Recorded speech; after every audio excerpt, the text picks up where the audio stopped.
اس حصے میں آپ سنیں گے سیدنا عزیر علیہ السلام کا قرآن مجید میں تذکرہ، سیدنا عزیر علیہ السلام کے دوبارہ زندہ ہونے پر قوم کا انکار اور ایک بڑھیا کی تصدیق، سیدنا عزیر علیہ السلام کی شان میں یہود کا غلو، سیدنا زکریا علیہ السلام اور سیدنا یحییٰ علیہ السلام کا نام و نسب اور قرآن مجید میں تذکرہ، مریم علیہ السلام کی والدہ کی نذر اور مریم علیہ السلام کی ولادت، بے موسم پھلوں سے مریم علیہ السلام کو رزق الہی اور مریم علیہ السلام کے فضائل و مناقب، سیدنا زکریا علیہ السلام کی دعا اور بڑھاپے میں سیدنا یحییٰ علیہ السلام کی ولادت، سیدنا یحییٰ علیہ السلام کا زہد و تقوی، ظالم حکمران کے خلاف فیصلہ اور سیدنا یحییٰ علیہ السلام کی شہادت۔ تو آئیے سنتے ہیں دارالسلام اسٹوڈیو لاہور پاکستان سے قصص الانبیاء کا 19واں حصہ بے موسم پھل، پیشکش محمد طارق شاہد۔ عزیر علیہ السلام انبیاء کرام کی جماعت میں ایک کریم اور عظیم نبی تھے۔ اللہ تعالیٰ نے انہیں ایک بستی کی طرف چلنے کا حکم دیا۔ وہاں پہنچے تو بستی ویران تھی، بے آباد تھی۔ اب یہ حیران ہوئے کہ مجھے یہاں کس لیے بھیجا گیا۔ ایسے میں خیال آیا اللہ تعالیٰ اس مردہ بستی کو کیسے زندہ فرمائیں گے۔ یہ خیال تعجب کے طور پر تھا۔ اللہ تعالیٰ سورۃ البقرہ آیت 259 میں فرماتے ہیں، أو كالذي مر على قرية وهي خاوية على عروشها قال أنى يحيي هذه الله بعد موتها فأماته الله 100 عام ثم بعثه قال كم لبثت قال لبثت يوما أو بعض يوم قال بل لبثت 100 عام فانظر إلى طعامك وشرابك لم يتسنه وانظر إلى حمارك ولنجعلك آية للناس وانظر إلى العظام كيف ننشزها ثم نكسوها لحما فلما تبين له قال أعلم أن الله على كل شيء قدير۔ یا اس شخص کی مانند کہ جس کا گزر اس بستی پر ہوا جو چھت کے بل اوندھی پڑی ہوئی تھی۔ وہ کہنے لگا کہ اس کی موت کے بعد اللہ تعالیٰ اسے کیسے زندہ کرے گا۔ تو اللہ تعالیٰ نے اسے بھی موت دے دی 100 سال کے لیے۔ پھر اسے اٹھایا، پوچھا تجھ پر کتنی مدت گزری؟ کہنے لگا 1 دن یا دن کا کچھ حصہ۔ اللہ تعالیٰ نے فرمایا تو 100 سال تک ٹھہرا رہا۔ پھر اب تو اپنے کھانے پینے کو دیکھ کہ یہ بالکل خراب نہیں ہوا، اور اپنے گدھے کو بھی دیکھ، ہم تجھے لوگوں کے لیے ایک نشانی بنا رہے ہیں۔ تو دیکھ کہ ہم ہڈیوں کو کس طرح جوڑتے ہیں، پھر ان پر گوشت چڑھاتے ہیں۔ جب یہ سب ظاہر ہو چکا تو کہنے لگا میں جانتا ہوں اللہ تعالیٰ ہر چیز پر قادر ہے۔ اللہ تعالیٰ نے نیند کی حالت میں عزیر علیہ السلام کی روح قبض کی تھی، اس لیے انہوں نے جواب دیتے وقت سمجھا کہ شاید وہ سو رہے ہیں۔ انہیں یہ احساس بھی نہ ہوا کہ میں تو اتنا عرصہ مردہ رہا ہوں۔ جب وہ سوئے تھے تو صبح کا وقت تھا۔ جب دوبارہ زندگی ملی تو عصر کے وقت آنکھ کھلی۔ اسی لیے اللہ تعالیٰ کے سوال کے جواب میں انہوں نے کہا میں 1 دن یا دن کا کچھ حصہ سویا رہا ہوں گا۔ اللہ تعالیٰ نے فرمایا اپنے کھانے اور گدھے کو دیکھو، کھانا بہت جلد خراب ہو جاتا ہے، لیکن 100 سال گزرنے پر بھی کھانا بالکل تازہ تھا، جبکہ آپ کے گدھے کی ہڈیاں بکھری پڑی تھیں۔ اچانک ان کے سامنے دیکھتے ہی دیکھتے ہڈیاں حرکت کرنے لگیں، پھر جڑنے لگیں۔ گدھے کا ڈھانچہ تیار ہو گیا تو اس پر گوشت چڑھنے لگا۔ اس طرح گدھا زندہ ہو گیا اور آواز دینے لگا۔ یہ دیکھ کر عزیر علیہ السلام پکار اٹھے، واقعی میرا پروردگار ہر چیز پر قادر ہے۔ ان کی اس عارضی موت کے دوران وہ بستی آباد ہو چکی تھی۔ عزیر علیہ السلام نے ان سے پوچھا کیا تم لوگ عزیر کو جانتے ہو؟ انہوں نے کہا جی ہاں، انہیں فوت ہوئے 100 سال سے زائد عرصہ بیت چکا ہے۔ تب عزیر علیہ السلام نے انہیں بتایا میں ہی عزیر ہوں۔ انہیں یقین نہ آیا۔ وہ ایک بڑھیا کو لے آئے، اس کی عمر 120 سال تھی۔ انہوں نے اس سے عزیر علیہ السلام کے بارے میں پوچھا. اس نے عزیر علیہ السلام کی 10 نشانیاں بیان کی. وہ سامنے کھڑے عزیر علیہ السلام کو دیکھ رہے تھے. تب انہیں یقین آیا.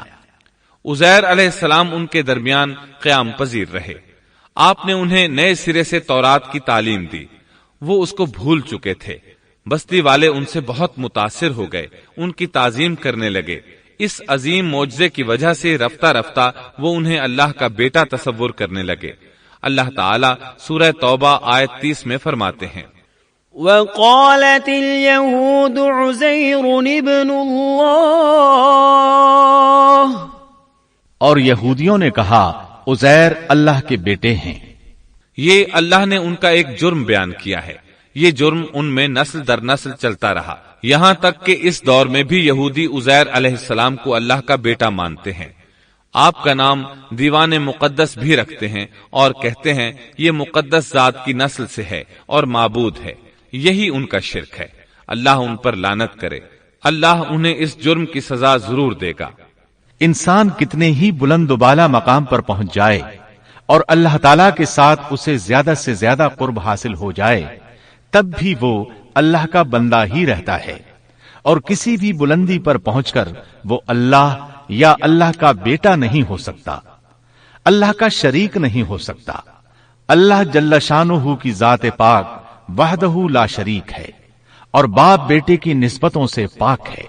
لہذا انسان کی سب سے بڑی گمراہی یہ ہے کہ وہ جب کسی برگزیدہ انسان سے ایسے امور صادر ہوتے دیکھتا ہے جو عقل میں نہیں آتے تو روب یا عقیدت کی بنا پر پکار اٹھتا ہے کہ یہ ہستی تو خود اللہ ہے جو انسانی شکل میں آئی ہے، یا اس کا بیٹا ہے، یا اللہ تعالی کی شریک ہے. وہ یہ نہیں سوچتا کہ بلا شبہ ان واقعات کا جاری ہونا اللہ کی طاقت کے ذریعے ہے جو بطور نشان اس برگزیدہ انسان کے ہاتھوں جاری ہوئے. اس کے باوجود یہ نہ اللہ ہے نہ اللہ کا بیٹا، بلکہ اس کا ایک پسندیدہ بندہ ہے. اور یہ امور اللہ تعالیٰ کے خاص قوانین کے تحت صرف اس کی تائید اور اس کی صداقت کے لیے ظاہر ہوتے ہیں، ورنہ وہ بھی اللہ تعالیٰ کے آگے اسی طرح مجبور ہے جس طرح دوسری مخلوق. قرآن کریم نے سیدنا عیسیٰ علیہ السلام کی حقیقت سورہ آل عمران کی آیت 59 میں اس طرح بیان کی ہے. اللہ کے نزدیک عیسیٰ علیہ السلام کی مثال آدم علیہ السلام کی سی ہے کہ اللہ نے انہیں مٹی سے پیدا کیا اور حکم دیا کہ ہو جا، اور وہ ہو گئے. مطلب یہ کہ اللہ کا بیٹا اگر کسی کو کہا جا سکتا تو آدم علیہ السلام کو کہا جانا چاہیے تھا. لہذا کسی نبی کے بارے میں یہ عقیدہ رکھنا کہ وہ اللہ کا بیٹا ہے بالکل فضول اور باطل ہے. اب سنیے زکریا اور یحییٰ علیہم السلام کے واقعات. دن گزرتے گئے. ابراہیم اور یعقوب علیہم السلام کی نسل سے کچھ نیک لوگ پیدا ہوئے. ان کو آل عمران کے نام سے یاد کیا جاتا ہے. اللہ تعالیٰ سورہ آل عمران آیت 33 اور 34 میں فرماتے ہیں ان اللہ اصطفى آدم ونوحا وآل ابراہیم وآل عمران على العالمین ذریة بعضها من بعض واللہ سمیع علیم. بے شک اللہ تعالیٰ نے تمام جہان کے لوگوں میں سے آدم کو اور نوح کو اور ابراہیم کے خاندان اور عمران کے خاندان کو چن لیا کہ یہ سب آپس میں ایک دوسرے کی نسل سے ہیں اور اللہ تعالیٰ سنتا جانتا ہے. جس عمران کا ذکر قرآن مجید نے کیا ہے یہ داؤد علیہ السلام کی اولاد سے ہیں. زکریا علیہ السلام کی بیوی، یحییٰ علیہ السلام کی والدہ عیشا اور مریم علیہ السلام کی والدہ حنا دونوں حقیقی بہنیں تھیں، اور زکریا علیہ السلام رشتے میں مریم علیہ السلام کے خالو تھے. اس طرح یحییٰ علیہ السلام اور مریم علیہ السلام آپس میں خالہ زاد ہیں. اللہ تعالیٰ نے اس دور کے کئی واقعات کی طرف اشارہ کیا ہے. سب سے پہلا تذکرہ مریم علیہ السلام کی پیدائش کا ہوا ہے. یہ واقعہ دمشق میں ہوا. زکریا بن دان سلیمان علیہ السلام کی اولاد میں سے تھے. دمشق میں زندگی گزار رہے تھے. عمر 100 سال سے زیادہ ہو چکی تھی۔ اس قصے کی ابتدا قرآن مجید نے عمران کی بیوی سے کی ہے۔ وہ مریم علیہ السلام کی ماں اور عیسیٰ ابن مریم کی نانی ہیں۔ عمران کی بیوی کے ہاں عرصہ دراز سے کوئی اولاد پیدا نہ ہوئی تھی۔ ایک دن انہوں نے ایک چڑیا کو دیکھا، وہ اپنے بچوں کو خوراک کھلا رہی تھی۔ یہ دیکھ کر انہیں شدت سے اولاد کی خواہش محسوس ہوئی۔ انہوں نے اللہ سے دعا کی، اللہ نے ان کی دعا کو قبول فرمایا۔ چنانچہ جب بچے کی ولادت کا وقت قریب آیا تو انہوں نے ایک نذر مانی۔ سورہ آل عمران آیت 35 میں اللہ تعالیٰ فرماتے ہیں، اذ قالت امرأة عمران رب انی نذرت لك ما في بطنی محررا فتقبل منی انك انت السمیع العلیم۔ جب عمران کی بیوی نے کہا، اے میرے رب، میرے پیٹ میں جو کچھ ہے اس سے میں نے تیرے نام آزاد کرنے کی نذر مانی ہے، تو میری طرف سے قبول فرما، یقیناً تو خوب سننے والا اور پوری طرح جاننے والا ہے۔ انہوں نے اللہ تعالیٰ سے اولاد کی دعا کی۔ اللہ تعالیٰ کے حکم سے جب انہیں بچہ پیدا ہونے کی امید ہوئی تو انہوں نے نذر مان لی کہ جس بچے کو جنم دوں گی اسے اللہ کے لیے آزاد چھوڑ دوں گی تاکہ وہ بیت المقدس کی خدمت کرے۔ زکریا علیہ السلام اور آل عمران بیت المقدس کی طرف نقل مکانی کر چکے تھے۔ بیت المقدس یہودیوں کی عبادت گاہ تھی۔ یہ ان کا طریقہ تھا کہ اپنی اولاد کے بارے میں بیت المقدس کا خادم بنانے کی نذر مانا کرتے تھے۔ بچہ پیدا ہوتا تو علماء کے سپرد کر دیتے، وہ اسے تورات پڑھاتے تاکہ وہ عبادت کرنے والا بن جائے، بیت المقدس کی خدمت کرے۔ لیکن ان کے ہاں بچی پیدا ہوئی۔ بچیوں کو تو خدمت کے لیے وقف نہیں کیا جاتا تھا۔ سورہ آل عمران آیت 36 میں ہے، فلما وضعتها قالت رب إني وضعتها أنثى والله أعلم بما وضعت وليس الذكر كالأنثى وإني سميتها مريم وإني أعيذها بك وذريتها من الشيطان الرجيم۔ جب بچی پیدا ہوئی تو کہنے لگیں، پروردگار میرے ہاں تو لڑکی ہوئی ہے، اللہ تعالیٰ کو خوب معلوم ہے کہ کیا اولاد ہوئی ہے، اور لڑکا لڑکی جیسا نہیں، میں نے اس کا نام مریم رکھا ہے، میں اسے اور اس کی اولاد کو شیطان مردود سے تیری پناہ میں دیتی ہوں۔ عمران کی بیوی حیرت میں پڑ گئیں کہ انہوں نے تو نذر مان رکھی ہے اور اب لڑکی کو تو بیت المقدس کی خدمت کے لیے وقف نہیں کیا جا سکتا۔ ان کے خاوند عمران بیت المقدس کے عابدوں میں سے تھے۔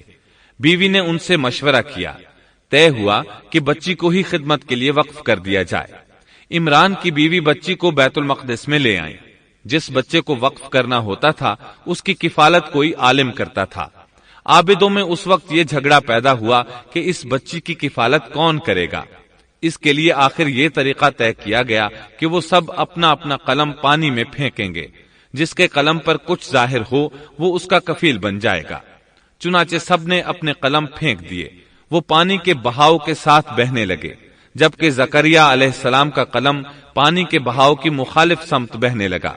اللہ تعالیٰ سورہ آل عمران آیت 44 میں فرماتے ہیں، وما كنت لديهم إذ يلقون أقلامهم أيهم يكفل مريم وما كنت لديهم إذ يختصمون۔ تو ان کے پاس نہ تھا جبکہ وہ اپنے قلم ڈال رہے تھے کہ مریم کو ان میں سے کون پالے گا، اور نہ تو ان کے جھگڑے کے وقت ان کے پاس تھا۔ اس طرح زکریا علیہ السلام کفیل قرار پائے۔ مریم علیہ السلام نے بہت اچھی پرورش پائی، وہ بہت تیزی سے پروان چڑھی۔ آپ کا جسم مضبوط اور خوبصورت تھا، بہت نیک اور عبادت گزار تھی، عورتوں میں سب سے زیادہ سچ بولنے والی تھی۔ اللہ تعالیٰ نے انہیں اپنی کرامات سے نواز رکھا تھا۔ اللہ تعالیٰ سورہ آل عمران آیت 37 میں فرماتے ہیں، كلما دخل عليها زكريا المحراب وجد عندها رزقا قال يا مريم أنى لك هذا قالت هو من عند الله إن الله يرزق من يشاء بغير حساب۔